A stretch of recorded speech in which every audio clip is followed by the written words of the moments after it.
మురళీకృష్ణ గారు కానీ, తుళ్ళూరు పోలీసు వారు కానీ ఎంత దారుణంగా వేధిస్తూ ఉన్నారంటే, నన్ను నా కుటుంబాన్ని ఎంత దారుణంగా వేధిస్తూ ఉన్నారంటే, నెల రోజుల నుంచి పోలీసు వాళ్ళే రౌడీల్లాగా రిక్కీ నిర్వహించి నేను ఇంటి బయట తిరగటానికి కనీస స్వేచ్ఛ లేకుండా, ఒక దళిత నాయకుడైనటువంటి నన్ను వైఎస్ఆర్సీపీ పార్టీ అండగా ఉండగాని నన్ను ఎంత మానసికంగా వేధిస్తూ ఉన్నారంటే, రౌడీల్లాగా బిహేవ్ చేస్తూ ఉన్నారు. అసలు వాళ్ళకి డ్రెస్సులు ఉండవు, నాకు నోటీస్ ఇవ్వరు. నేను చెప్తా ఉన్నాను, ఏదైనా నా మీద కేసు ఉంటే నేను సహకరిస్తాను, నాకు నోటీస్ ఇవ్వమని చెప్పి చెప్తుంటే వితౌట్ నోటీసు, వితౌట్ డ్రెస్సులు నన్ను కిడ్నాప్ చేసి తీసుకొని వెళ్ళి భయంకరంగా హింసించేటువంటి కార్యక్రమం చేస్తూ ఉన్నారు. ఈ కూటమి ప్రభుత్వంలో కనీసం దళితులకి రక్షణ లేకపోవటం అనేది నిజంగా సిగ్గుసేట అనమాట.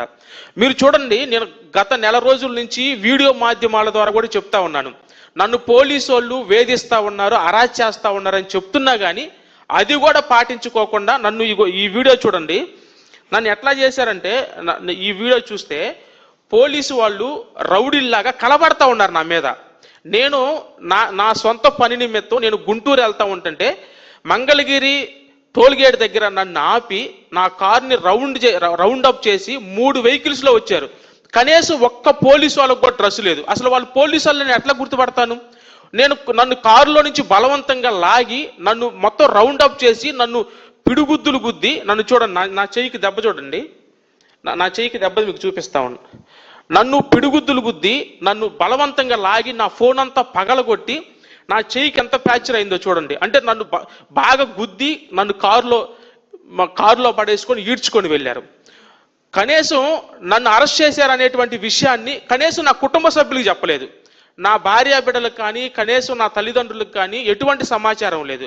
వాళ్ళు ఎవరి ద్వారానో తెలుసుకొని పోలీస్ స్టేషన్ దగ్గరికి వస్తే 24 గంటలు నన్ను లాకప్లో పడేసి, కనీసం రాత్రి అంతా నిద్రపోవటానికి కనీసం ఒక దుప్పటి ఇవ్వమని అడిగినా కానీ కనీసం దుప్పటి ఇవ్వకుండా, రే దుప్పటేంద్ర నా కొడక, ఏంట్రా నీకు దుప్పటి చెందిర నా కొడక అని చెప్పి ఇష్టానుసారంగా బూతులు తిడుతూ, కనీసం నన్ను మా అమ్మ నాన్న వస్తే కనీసం పలకరించడానికి కూడా కనీసం అవకాశం లేకుండా చేశారు.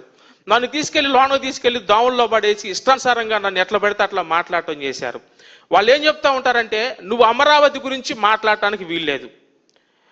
అమరావతి గురించి మాట్లాడాల్సిన అవసరం నాకేముంది సార్? అమరావతిలో ఉన్నటువంటి లోపాల గురించి, లేకపోతే అమరావతిలో ఉన్నటువంటి అవినీతి గురించి మాట్లాడతాను తప్ప అమరావతి గురించి నేను మాట్లాడినంటే, అమరావతి గురించి నువ్వు మాట్లాడేందరు నా కొడక, అసలు అమరావతి గురించి నిన్నెవరు మాట్లాడమన్నారు అని చెప్పి నన్ను ఇష్టం వచ్చినట్టుగా బూతులు తిట్టడం. వాళ్ళు చేస్తున్నటువంటి నన్ను ఈరోజైతే నన్ను ముసికేసి, అంటే చూడండి, అసలు నేను ఒక దళితుడిని, కనీసం నా మీద క్రిమినల్ కేసులు ఏం లేవు, నా మీద ఉన్న కేసులన్నీ కూడా జస్ట్ సోషల్ మీడియా కేసులు. నన్ను ముసికేసి పోలీసు వారు ప్రెస్ మీట్ పెట్టి నేనేదో నల్లగొట్ట నాకు ముసికేసినటువంటి వీడియో కూడా ఉంది. ఇట్లా ముసికేసి నేనేదో క్రిమినల్ యాక్టివిటీస్ చేశానని చెప్పి నేనే ఇష్టం వచ్చినట్టుగా నా మీద ఉన్న కేసులన్నీ కూడా అన్నీ కూడా సోషల్ మీడియా కేసులు అనమాట. నేనేదో ఒక రేపిస్ట్ లాగా, ఒక మటరిస్ట్ లాగా, లేకపోతే నా మీద ఏదో పోక్సో కేసులు ఉన్నట్టుగా నన్ను తీసుకొని వెళ్ళి నన్ను అట్లా చిత్రీకరించడం, నన్ను మానసికంగా ఇబ్బంది పెట్టడం. ఈరోజైతే నన్ను పోలీస్ స్టేషన్కి దాదాపుగా 25 మంది కానిస్టేబుళ్ళు, 2 సిఐలు, 4 ఎస్ఐలు నన్ను ఏదో ఒక భయోందోళనమైనటువంటి వాతావరణంలో నేనేదో ఒక తీవ్రవాదిలాగా నన్ను తీసుకెళ్ళి వాళ్ళు చేస్తున్నటువంటి హెరాస్మెంటు. నేను ఒకటే చాలా స్పష్టంగా చెప్తా ఉన్నాను, నన్ను అరెస్ట్ చేసినటువంటి విధానం కానీ, లేకపోతే మా కుటుంబ సభ్యుల్ని కనీసం ఇంటిమేషన్ ఇవ్వకోకుండా 24 గంటలు వాళ్ళు వేధించినటువంటి విధానం మీద ఖచ్చితంగా నేను ఈరోజు నాకు న్యాయస్థానాల మీద గౌరవం ఉంది. ఈరోజు నాకు బెయిల్ రావటం కూడా జరిగింది. పోలీసు వాళ్ళు నాకు బెయిల్ రానికుండా చేయాలని చెప్పి విపరీతమైనటువంటి ప్రయత్నాలు చేశారు. ఇంకో విషయం ఏంటంటే, అసలు నాకు ఇప్పుడు కొత్తగా ఏ కేసు లేదు, ఒక్క కేసు కూడా లేదు. పాత కేసుల్లో నాకు ఆల్రెడీ నోటీసులు ఇచ్చినటువంటి కేసుల్లో మళ్ళీ ఆ నోటీసులు తీసి పారేసి అంతా వాళ్ళ చేతుల్లో అధికారం ఉందని చెప్పి ఈ కూటమి ప్రభుత్వం ఎలా చేస్తుందంటే, అసలు ఎస్సీలు అనేటువంటి వాళ్ళని ఏ విధంగా చేయాలి అంటే, ఇప్పుడు క్రాంతి కుమార్ని పోలీసు వేధింపుల వల్ల ఎలాగ మరణించారు, లేదా సాయి కృష్ణని ఎట్లాగ అరెస్ట్ చేసి చంపారు, అట్లాగే అరెస్ట్ చేసేటువంటి విధానం అన్నమాట. ఆల్రెడీ నోటీసులు ఇచ్చినటువంటి కేసులు వాళ్ళ చేతులు అధికారం ఉంది కదని చెప్పి ఆ నోటీసులు తీసి పక్కన పడేయటం, మళ్ళీ కొత్తగా సెక్షన్లు ఆల్టర్ చేయటం, మళ్ళీ నాన్ అవైలబుల్ సెక్షన్స్లో పెట్టడం, మళ్ళీ తీసుకెళ్ళి అరెస్ట్ చేయటం. ఇలాంటి పద్ధతి చేస్తా ఉన్నారు. దయచేసి ఈ కూటమి ప్రభుత్వాన్ని చెప్తా ఉన్నాను, మీరేదో కేసులు పెట్టి మమ్మల్ని భయపెట్టాలని చూస్తే, మమ్మల్ని ఏదో అణిచివేయాలని చూస్తే, లేకపోతే మా స్వేచ్ఛను హరించాలని చూస్తే, మా గొంతు నొక్కాలని చూస్తే, నేను ఒకటే చెప్తున్నాను, ఈ కూటమి ప్రభుత్వంలో దళితులకు కనీసమైనటువంటి రక్షణ లేదు.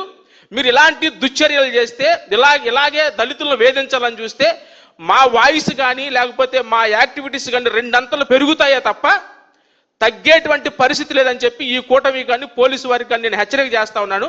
మరి ముఖ్యంగా డిఎస్పి, నేను ఒకటే చెప్తున్నాను, ఆయన అవినీతికి మేము అడ్డొస్తా ఉన్నామని చెప్పి, ఆయన ఎస్ఐండ్ ఫైల్స్లో విపరీతంగా అవినీతి చేస్తా ఉన్నాను, అవినీతికి నేను అడ్డొస్తా ఉన్నాను, నేను దళిత వాయిస్గా మారానని చెప్పి నన్ను అరెస్ట్ చేసి నన్ను ఏదో రకంగా ఇబ్బంది పెట్టాలని చూస్తున్నారు.